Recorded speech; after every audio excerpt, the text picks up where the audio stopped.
Nous sommes un mouvement de 50 mouvements nationaux affiliés au mouvement international. Et nous sommes à Nantes pour un rassemblement international qui se passe tous les 4 ans. Et on a un séminaire international sur le sujet travailleurs migrants et mondialisation. Et pourquoi nous avons choisi ce thème? C'est parce que dans le monde actuel, avec les crises économiques, les travailleurs sont toujours les premières victimes de la crise économique et souvent ils sont obligés de quitter leur pays pour trouver une vie meilleure dans un autre pays. Ce trajet, ce n'est pas facile pour les travailleurs, c'est très dangereux.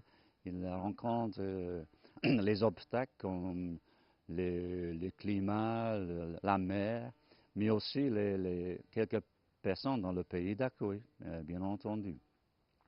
Et pour nous, comme mouvement de travailleurs chrétiens, il n'y a pas des étrangers dans la maison de Dieu. Donc, nous voulons accueillir les travailleurs migrants, mais en même temps, nous voulons trouver les solutions dans les pays où ils ont quitté, parce qu'il y a un travail à faire aussi pour créer la justice, pour créer un travail décent pour les travailleurs et leurs familles. Voilà, ça c'est le contexte de pourquoi nous sommes ici. Et nos attentes, c'est que nous voulons renforcer l'importance de notre mouvement international. Notre mouvement, c'est un mouvement reconnu par les Nations Unies. Nous avons une place en ONG, à la Bureau international du travail. Donc, nous voulons apporter aussi à l'Église catholique les attentes, les aspirations, les attentes des travailleurs et les voix des travailleurs. Notre souhait, c'est que MMTC connaisse un dynamisme nouveau, un dynamisme positivement propulseur. Aussi, nous voulons qu'à la sortie de cette assemblée, le MMTC se penche encore beaucoup plus sur la condition de travail et des travailleurs les plus vulnérables et surtout aussi dans les pays du sud du Sahara où le travail est un grand problème.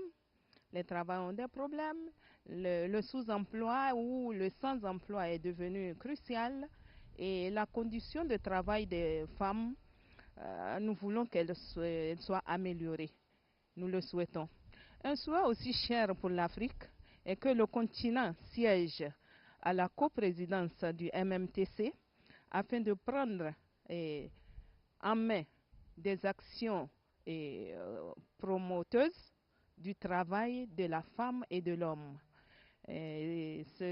Ça nous permettrait de prendre en compte les réalités réelles du terrain, œuvrer pour un travail décent et pour le bien-être des hommes et des femmes de cette planète. J'étais autrefois, jusqu'en 1970, membre du conseil exécutif du MMTC.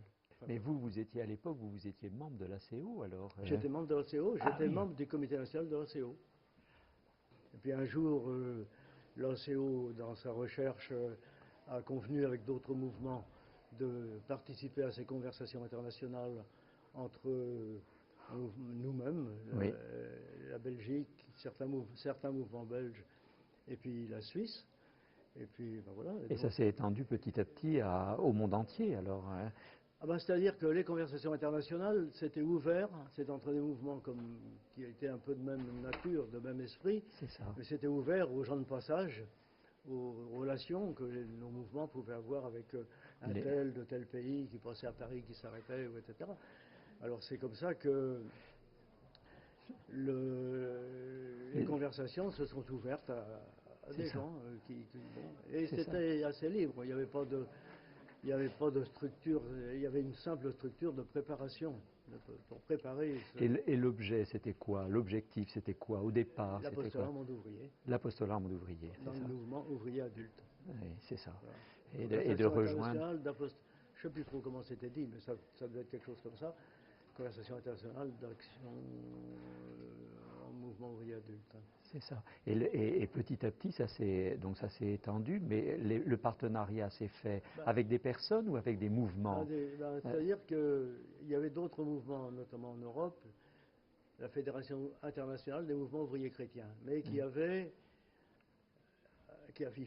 à juste titre d'ailleurs une ambition apostolique, mais en même temps qui gérait des services et un tas de choses, quoi, et qui pouvait même, je crois, s'aventurer sur le plan politique. Ah oui. Alors c'est évident que les conversations internationales nous paraissaient à nous quelque chose de très important, parce que ça permettait aux uns et aux autres de s'ouvrir. C'était pas structuré, ça n'engageait pas. Non.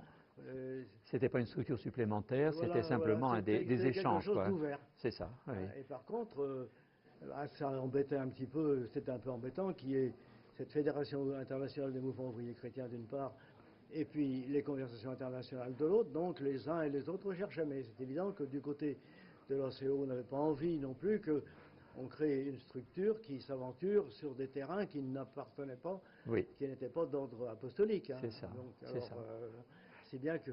D'une certaine manière, vous avez été un peu, avec les mouvements, vous avez été un peu les pionniers de la mondialisation, là, de ce point de vue-là. C'est-à-dire que, je sais pas, la mondialisation s'est insérée dedans. Oui. Elle s'est faite aussi à ce moment-là. Oui. Et alors, je crois qu'il y a aussi quelque chose, tout à l'heure, j'étais interrogé, qui a joué, je pense aussi, c'est la GOC internationale. Ah oui. La GOC était devenue internationale, mais par contre, dans le mouvement ouvrier adulte, il n'y avait pas d'instance internationale. Il n'y avait pas la même chose. Non. Et la GOC internationale a joué. Qui a poussé aussi. Je crois que le président de la GOC internationale de l'époque, qui, je me rappeler que c'était un Anglais, a été un peu là-dedans. Ah oui. Vous êtes là ce soir pour l'ouverture officielle du congrès du MMTC. Pouvez-vous nous dire dans quel esprit vous accueillez cet événement qui a lieu dans votre nouveau diocèse? C'est d'abord une joie pour le diocèse d'accueillir des délégués du monde entier. D'une certaine manière, grâce à eux, on vit ici l'Église universelle.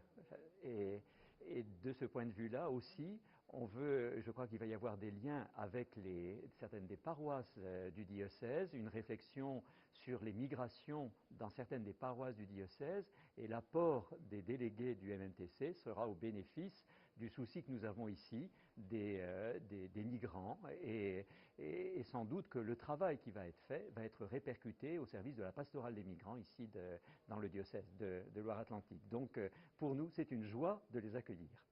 Et vous pensez que ça sera